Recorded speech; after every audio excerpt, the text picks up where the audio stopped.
Love ಜಿಹಾದ್ ಅನ್ನೋ ಒಂದು ಭೂತ ಕಡಿಮೆ ಆಗ್ತಾ ಇಲ್ಲ, ಜಾಸ್ತಿನೇ ಆಗ್ತಾ ಇದೆ. ಯಾಕೆ ಅಂತ ಯೌವನ ಆ ವಯಸ್ಸಿನ ಕಾರಣದಿಂದ ಟ್ರೈನಿಂಗ್ ಕೊಡ್ತಾರೆ. ಹಿಂದೂ ಹುಡುಗಿಯರನ್ನ ಹೇಗೆ ಪಟಾಯಿಸಬೇಕು ಅಂತ ಟ್ರೈನಿಂಗ್ ಕೊಟ್ಟು ಕಳಿಸ್ತಾ ಇರೋದ್ರಿಂದ ನಮ್ಮ ಹಿಂದೂ ಹುಡುಗಿಯರು ಬಲಿಯಾಗ್ತಾ ಇದ್ದಾರೆ. ಟ್ರೈನಿಂಗ್ ಇಂಡಿಯಾದಲ್ಲೇ ನಡೀತಾ ಇದೆಯಾ? ಎಲ್ಲಿಂದ ಬರ್ತಾ ಇದೆ ದುಡ್ಡು? ಕೇರಳದಲ್ಲಿ ಇದೆ, ಮದರ್ಸಗಳಲ್ಲಿ ಹೇಳ್ತಾರೆ. ಸೊ ಮದರ್ಸಗಳೇ ಇವತ್ತು ಇದೆಲ್ಲವೂ ಕಾರಣಕರ್ತ ಅಂತ ನಾನು ಹೇಳ್ತಾ ಇದ್ದೀನಿ. ಪ್ರೀತಿ ಪ್ರೇಮಕ್ಕೆ ವಿರೋಧ ಇಲ್ಲ, ವಿರೋಧ ಇಸ್ಲಾಮಿನ ಹುಡುಗರ ಜೊತೆಗೆ ಹೋದ್ರೆ ಅನಾಹುತ ಆಗುತ್ತೆ ಅಂತ ಅನ್ನುವಂಥದ್ದು ಈ ಸಂದರ್ಭದಲ್ಲಿ. ನೀವು ಜನಸಂಖ್ಯೆ ಜಾಸ್ತಿ ಮಾಡ್ಕೊಳ್ಳೋದು, ಹಿಂದೂ ಧರ್ಮವನ್ನು ನಾಶ ಮಾಡಕ್ಕೆ ಹೊರಟಿದ್ದಾರೆ ಈ ಲವ್ ಜಿಹಾದ್ ಹಿನ್ನೆಲೆಯಲ್ಲಿ ಅನ್ನುವಂಥದ್ದು ಹೇಳ್ತೇನೆ. ಪ್ರೀತಿ ಅಲ್ಲ, ಇದು ಮತಾಂತರ. ಸಾಕಷ್ಟು ಮಠಾಧೀಶರು ನಿಮ್ಮ ಈ ಒಂದು ಹೋರಾಟಕ್ಕೆ ಇಲ್ಲಿ ತನಕ ಯಾಕೆ ಜೋಡಿಸ್ತಾ ಇಲ್ಲ? ನೋಡಿ, ಮಠಾಧೀಶರು ಕೂಡ ಇವತ್ತು ಎಲ್ಲೋ ಒಂದು ಕಡೆಗೆ ದಾರಿ ತಪ್ತಾ ಇದ್ದಾರೆ ಅಂತ ಅನಿಸ್ತಾ ಇದೆ.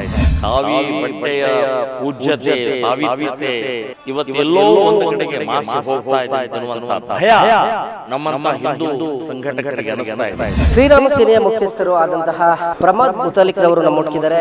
ಲವ್ ಜಿಹಾದ್ ಇರ್ಬೋದು, ಡ್ರಗ್ಸ್ ಮಾಫಿಯಾ ಇರ್ಬೋದು, ಈ ದೇಶದಲ್ಲಿ ಆಗ್ತಿರ್ತಕ್ಕಂಥ ಹಿಂದೂ ಹೆಣ್ಣು ಮಕ್ಕಳುಗಳ ಒಂದು ನಡೆಸ್ಕೊಳ್ತಕ್ಕಂಥ ರೀತಿ ಯಾವ ತರ ಇದೆ ಅಂತೇಳಿ ಅವೇರ್ನೆಸ್ ಮಾಡಿದ್ದಾರೆ. Very interesting. ಅಂದ್ರೆ ಒಂದು ಕಾಲ್ ಸೆಂಟರ್ ಕೂಡ ಓಪನ್ ಮಾಡಿ ಸಾಕಷ್ಟು ಜನಗಳು ಕರೆ ಮಾಡ್ತಾ ಇದ್ದಾರೆ. ಥ್ರೆಡ್ ಕಾಲ್ ಬಂದಿದೆ. ಜೊತೆಗೆ ಸಾಮಾಜಿಕ ಜಾಲತಾಣಗಳಲ್ಲಿ ವಿಚಾರವನ್ನ ಪ್ರಸ್ತಾಪ ಮಾಡಿದ್ರೆ ಸಾಕಷ್ಟು ಅಕೌಂಟ್ಗಳು ಕೂಡ ಬ್ಲಾಕ್ ಆಗಿದೆ ಅನ್ನೋ ಒಂದು ಮಾತನ್ನ ಹೇಳ್ತಾ ಇದ್ರು. ಸರ್ ನಮಸ್ಕಾರ. ನೀವು ಕಟ್ಟಡ ಹಿಂದೂವಾದಿಗಳು, ಸಾಕಷ್ಟು ಬಾರಿ ಹೋರಾಟವನ್ನ ಮಾಡ್ಕೊಂಡು ಬರ್ತಾ ಇದ್ದೀರಾ. ಆದ್ರೂ ಕೂಡ ಈ ಲವ್ ಜಿಹಾದ್ ಅನ್ನೋ ಒಂದು ಭೂತ ಕಡಿಮೆ ಆಗ್ತಾ ಇಲ್ಲ, ಜಾಸ್ತಿನೇ ಆಗ್ತಾ ಇದೆ. ಯಾಕೆ ಅಂತ? ಒಂಥರ ಈ ಯೌವನ ಆ ವಯಸ್ಸಿನ ಕಾರಣದಿಂದ ಆಗ್ತಾ ಇದೆ. ಎರಡನೇದು ತಂದೆ ತಾಯಿಯ ಹಿಡಿತ ಎಲ್ಲೋ ಒಂದು ಕಡೆಗೆ ಫ್ರೀ ಆಗಿ ಕಂಪ್ಯೂಟರು, ಸ್ಕೂಟಿ, ಮೊಬೈಲು ಇವೆಲ್ಲ ಪಬ್ ಕ್ಲಬ್ ಹೋದ್ರೂ ಕೂಡ ಅದನ್ನು ರಿಸ್ಟ್ರಿಕ್ಷನ್ ಇಲ್ಲದೆ ಮಾಡ್ತಾ ಇರುವಂತಹ ಪ್ರಕ್ರಿಯೆಗೆ ಬಲಿಯಾಗ್ತಾ ಇದೆ. ಇನ್ನು ಇಸ್ಲಾಮಿನ ಈ ಲವ್ ಜಿಹಾದ್ ಹಿಂದೆ ಯೋಜನಾಬದ್ಧ, ಅಂದ್ರೆ ಅದರ ಸಲುವಾಗಿನೇ ದುಡ್ಡು, ಡ್ರೆಸ್ಸು, ಬೈಕು ಮತ್ತು ಅವಧಿ ಅವರಿಗೆ ಅವಕಾಶವನ್ನು ಕೊಡುವಂತ ಟ್ರೈನಿಂಗ್ ಕೊಡ್ತಾರೆ. ಹಿಂದೂ ಹುಡುಗಿಯರನ್ನ ಹೇಗೆ ಪಟಾಯಿಸಬೇಕು ಅಂತ ಟ್ರೈನಿಂಗ್ ಕೊಟ್ಟು ಕಳಿಸ್ತಾ ಇರೋದ್ರಿಂದ ನಮ್ಮ ಹಿಂದೂ ಹುಡುಗಿಯರು ಬಲಿಯಾಗ್ತಾ ಇದ್ದಾರೆ. ಸೊ ಆ ಹಿನ್ನೆಲೆಯಲ್ಲಿ ಟ್ರೈನಿಂಗ್ ಇಂಡಿಯಾದಲ್ಲೇ ನಡೀತಾ ಇದೆಯಾ? ಎಲ್ಲಿಂದ ಬರ್ತಾ ಇದೆ ದುಡ್ಡು ಅಂತ? ಕೇರಳದಲ್ಲಿ ಇದೆ, ಮದರ್ಸಗಳಲ್ಲಿ ಹೇಳ್ತಾರೆ. ಸೊ ಮದರ್ಸಗಳೇ ಇವತ್ತು ಇದೆಲ್ಲಕ್ಕೂ ಕಾರಣಕರ್ತ ಅಂತ ನಾನು ಹೇಳ್ತಾ ಇದ್ದೀನಿ. ಸೊ ಇವೆಲ್ಲ ಹಿನ್ನೆಲೆಯಲ್ಲಿ ತರಬೇತಿ 100ಕ್ಕೆ 100 ಸತ್ಯ. ಇವತ್ತು ಸುಪ್ರೀಂ ಕೋರ್ಟಿನಲ್ಲಿ ಚರ್ಚೆ ಆಗ್ತಾ ಇದೆ. ಕೇರಳ ಹೈಕೋರ್ಟ್ ಲವ್ ಜಿಹಾದ್ ಇದೆ ಅಂತನ್ನುವಂಥದ್ದು ಹೇಳಿದೆ. ಅಲ್ಲಿಯ ಪಿಣರಾಯಿ ಮುಖ್ಯಮಂತ್ರಿ ಹೇಳಿದ್ದಾರೆ ಹೌದು ಅಂತನ್ನುವಂಥದ್ದು ಹೇಳಿಕೆ ಕೊಟ್ಟಿದ್ದಾರೆ. 2 ರಾಜ್ಯದಲ್ಲಿ ಇವತ್ತು ಲವ್ ಜಿಹಾದ್ ವಿರುದ್ಧ ಕಾನೂನು ರಚನೆ ಮಾಡಿದ್ದಾರೆ. ಸೊ ಹೀಗಾಗಿ ನಮ್ಮ ಹಿಂದೂ ಹುಡುಗಿಯರು ಬಹಳ ಎಚ್ಚರಿಕೆಯಿಂದ ಇದನ್ನ ಹೆಜ್ಜೆ ಇಡಬೇಕು.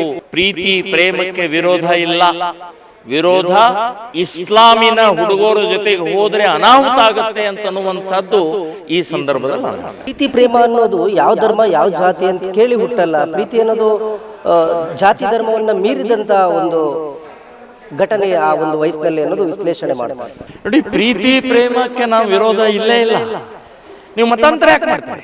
ಬುರ್ಕಾ ಯಾಕೆ ಹಾಕಿಸ್ತೀರಿ? ಹಿಂದೂ ಧರ್ಮದಲ್ಲಿ ಹಣೆ ಮೇಲೆ ಕುಂಕುಮ ಯಾಕೆ ಕಳಿಸ್ತೀರಿ? ಸೊ ಇದ್ಯಾಕೆ ಪ್ರೀತಿ ಹೇಳಿದೆ? ಇದಕ್ಕೆ ಪ್ರೀತಿ ಅಲ್ಲ, ಅದು ಮತಾಂತರ. ನೀವು ಜನಸಂಖ್ಯೆ ಜಾಸ್ತಿ ಮಾಡ್ಕೊಳ್ಳೋದು, ಹಿಂದೂ ಧರ್ಮವನ್ನು ನಾಶ ಮಾಡಕ್ ಹೊರಟಿದ್ದಾರೆ ಈ ಲವ್ ಜಿಹಾದ್ ಹಿನ್ನೆಲೆಯಲ್ಲಿ ಅಂತನ್ನುವಂಥದ್ದು ಹೇಳ್ತೇನೆ.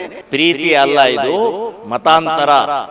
ಪ್ರೀತಿ ಅಲ್ಲ, ಇದು ಜನಸಂಖ್ಯೆ ಜಾಸ್ತಿ ಮಾಡ್ಕೊಳ್ಬೇಕಾಗಿದೆ. ಪ್ರೀತಿ ಅಲ್ಲ, ಇದು ಹಿಂದೂ ಧರ್ಮ ಮೇಲೆ ಪ್ರಹಾರ ಮಾಡುವಂತ ಪ್ರಕ್ರಿಯೆ ಲವ್ ಜಿಹಾದ್ ನಲ್ಲಿ ನಡೀತಾ ಇದೆ. ಸನಾತನ ಧರ್ಮದ ಮೇಲೆ ಈ ಒಂದು ಭಾರತದ ದೇಶ ನಿರ್ಮಾಣ ಆಗಿದೆ. ಸಾಕಷ್ಟು ಸಂಸ್ಕಾರ ಸಂಸ್ಕೃತಿಯನ್ನ ಬೇರೆ ದೇಶಗಳಿಗೆ ಇಂಡಿಯಾದಿಂದ ಕೊಟ್ಟಿದ್ದೀವಿ. ಆದ್ರೆ ಇಲ್ಲಿರ್ತಕ್ಕಂಥ ಸಾಕಷ್ಟು ಮಠಾಧೀಶರು ನಿಮ್ಮ ಈ ಒಂದು ಹೋರಾಟಕ್ಕೆ ಇಲ್ಲಿ ತನಕ ಯಾಕೆ ಕೈ ಜೋಡಿಸ್ತಾ ಇಲ್ಲ ಅಂತ? ನೋಡಿ, ಮಠಾಧೀಶರು ಕೂಡ ಇವತ್ತು ಎಲ್ಲೋ ಒಂದು ಕಡೆಗೆ ದಾರಿ ತಪ್ತಾ ಇದ್ದಾರೆ ಅಂತ ಅನಿಸ್ತಾ ಇದೆ. ಕಾವಿ ಬಟ್ಟೆಯ ಪೂಜ್ಯತೆ, ಪಾವಿತ್ರ್ಯತೆ ಇವತ್ತು ಎಲ್ಲೋ ಒಂದು ಕಡೆಗೆ ಮಾಸಿ ಹೋಗ್ತಾ ಇದೆ ಅಂತನ್ನುವಂತ ಭಯ ನಮ್ಮಂತ ಹಿಂದೂ ಸಂಘಟಕರಿಗೆ ಅನಿಸ್ತಾ ಇದೆ.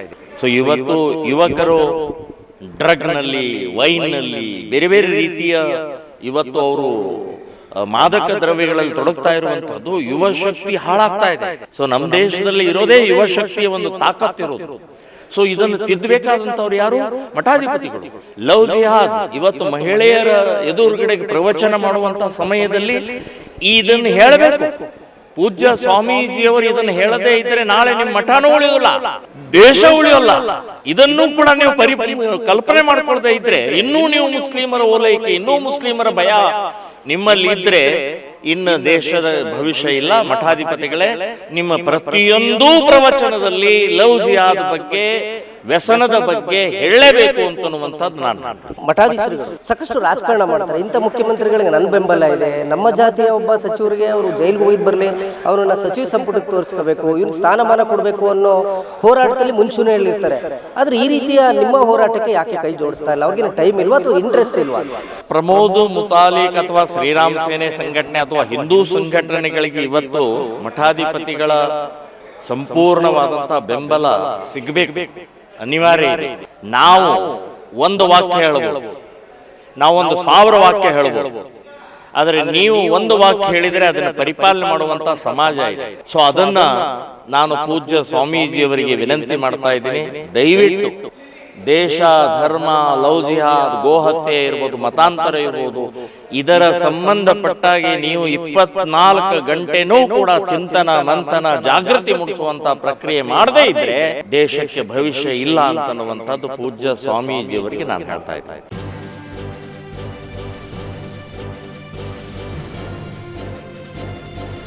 ಇದು ಮಾನವೀಯ ಸಂದೇಶದ ಜನವಾಹಿನಿ.